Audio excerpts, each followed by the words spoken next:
बिस्मिल्लाहिर्रहमानिर्रहीम। अस्सलाम वालेकुम।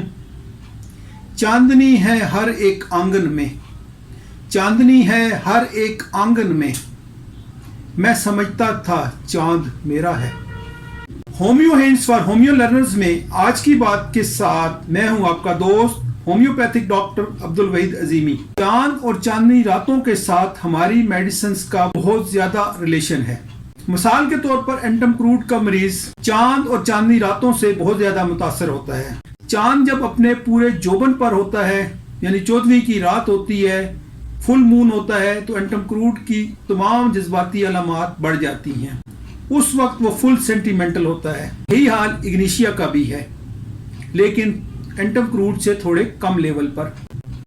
चांद जब अपने जोबन पर होता है, यानी 14वीं का चांद होता है और अपने भरपूर नज़ारे दिखा रहा होता है, तो उस वक्त सल्फर का मरीज भी अपनी ज़हनी अलामात के हवाले से अपने जोबन पर होता है। चांद जूं जूं इंक्रीज होता है, उसका साइज बढ़ता जाता है। ऐसे ही सल्फर की मरीजा का हिस्टीरिया भी चांद के साथ इंक्रीज होता जाता है, बढ़ता जाता है। उम्मीद है कि आज की ये मुख्तसर मालूमात आपको पसंद आएंगी। इन्हें ज़हन नशीन कीजिए और हमें अपनी कीमती दुआओं में याद करना ना भूलिएगा।